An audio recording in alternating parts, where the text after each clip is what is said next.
Hello, bachcho. Let's read this question. It says, in which of the following situations the heavier of the two particles has a smaller de Broglie wavelength?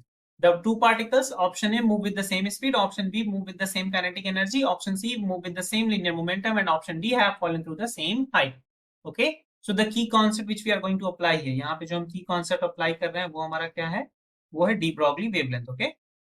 De Broglie wavelength.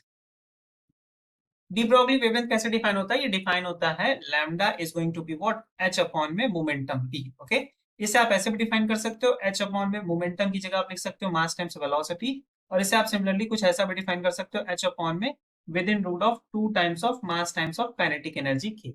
Okay, अब यहाँ पे क्या situation है कि दो particles, हमने suppose कर लिया कि हमारे पास लैम्डा 1 होगा और क्या होगा, लैम्डा 2 होगा, और मैंने सपोज किया कि mass of 2 is greater then mass of 1, मतलब जो सेकेंड पार्टिकल है वो क्या है, हैवियर है. सिचुएशन हमें क्या बनानी कि जो लैम्डा 2 आए वो हमेशा लेस देन आए किसके, लैम्डा 1 क्या है, तो वो सिचुएशन क्या होगी हमारी अकॉर्डिंग टू द क्वेश्चन होगी. ओके, सो तो पहली सिचुएशन देखते हैं कि जब वो कह रहा है कि move with the same speed, अगर वो क्या कर रहे हैं, सेम स्पीड से मूव कर रहे हैं, तो हमें पता है लैम्डा का फॉर्मूला है एच अपॉन में व्हाट, एमवी.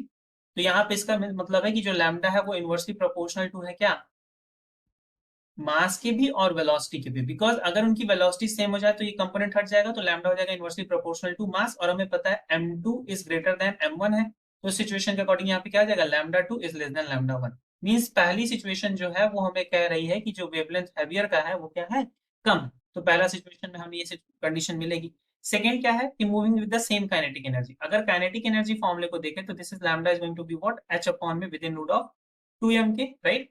अगर इसको देखें और फिर इनका रेशियो इनको देखें, काइनेटिक एनर्जी भी सेम हो जाए तो लैम्डा हो जाएगा inversely proportional to within root of what, again mass. इसका मतलब है अगर m2 is greater than m1 हो रहा है तो again lambda 2 will be less than lambda 1 हो जाएगा, राइट. तो ऑप्शन बी भी हमें क्या कर रहा है, सिचुएशन बता रहा है. थर्ड सिचुएशन देखते हैं, थर्ड में क्या कर रहा है कि हैविंग सेम लिनियर मोमेंटम, तो हमें पता है lambda is going to be what, h upon में p, right. Lambda is going to be h upon में p. अगर मोमेंटम भी क्या है उनका सेम हो गया है, अगर मोमेंटम सेम हो रहा है तो इसका मतलब क्या है कि मोमेंटम सेम है, तो इसका मतलब है कि h अपॉन में m भी क्या हो रहा है, सेम हो रहा है. ट्रू. और हमें पता है कि lambda is inversely proportional to mass, इस सिचुएशन में भी हो रहा है. या फिर अगर आप इसको कुछ ऐसे नोटिस कर लो कि lambda 1 is going to be h upon में m1 v1, और यहीं पे लैम्डा 2 अपॉन में कर दो और ये मल्टीपल हो जाएगा, किसका मल्टीपल हो जाएगा, which is going to be you can write here is like what, times m2 v2 divided by what, h. तो इस सिचुएशन में क्या होगा, आप नोटिस करोगे तो ये वैल्यूज और ये वैल्यू कैंसिल हो जाएगी, तो इसका रेशियो जाएगा 1/1.